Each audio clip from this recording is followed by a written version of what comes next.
امام خطیب یک مسجد پنج وقته ناحیه رشت 120 کیلومتری شرقی پایتخت تاجیکستان میگوید که تحت فشار کارمند محلی میلیسا به یک همدیهش تهمت نموده او را در پیروی از جریان ممنوع سلفیه گناهکار کرد. اعتراف این گفته ها را فتح الله نظریف، امام خطیب مسجد پنج وقته دهه یشم ناحیه رشت، در یک نامه بسیار صحیفه خود روز 5 فوریه به عنوان پرزیدنت و ساختارهای قدرتی تاجیکستان، کمیته دولتی امنیت ملی، دادستانی کل و وزارت امور داخلی تاجیکستان ارسال کرده است. نسخه این نامه روز 2 مارس به دست رادیو آزادی رسید. در این اعتراف نظریف نوشته است که تحت فشار کارمندان ریاست امور داخلی رشت ضد ساکن دهه یشم جنیدالله خدایارف زیر یک بیانیه خطی که به نوشته او از طرف کارمند میلیسا انشا شده است امضا گذاشته است. در نامش به مقامات بلندپایه تاجیکستان امام خطیب نوشته است که خواستار بهای قانونی دادن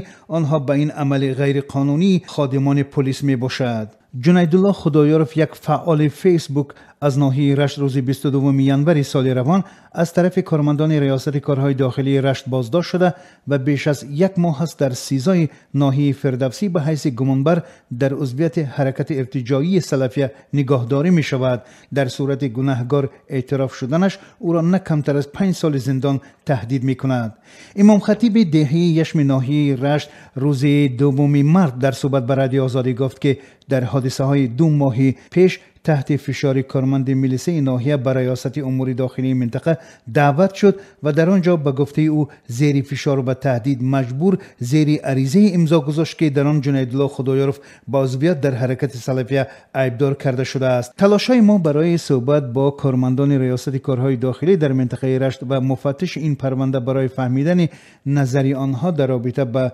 ادعای فتح الله نظریف بی نتیجه بود و آنها به زنگ‌های پی در پی خبرنگار رادیو آزادی پاسخی ندادند.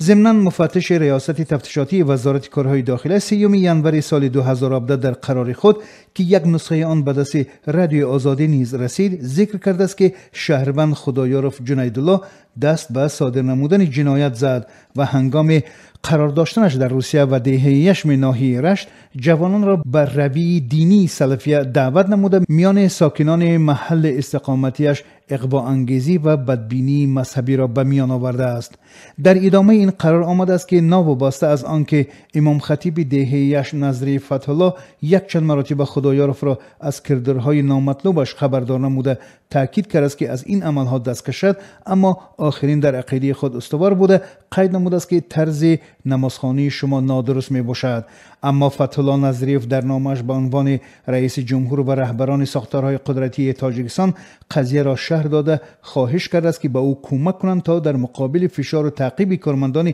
میلیسه ناحیه رشت و رفتاری که به او کردن او را حمایت کنند و امنیتش هم تامین کرده شود. و در این نامش میگوید کارمندان میلیسه بعد این مراجعتش میتوانند به او یگان بلای به سرش بیارند. فتح الله نظریف به رادیو آزادی گفت میخواهد پایبند جنایت دیگر افراد نشده نمیخواهد برای جرم تهمت نسبت جنیدالله خدایارف نزد خدا و وجدان خود گناهکار بماند.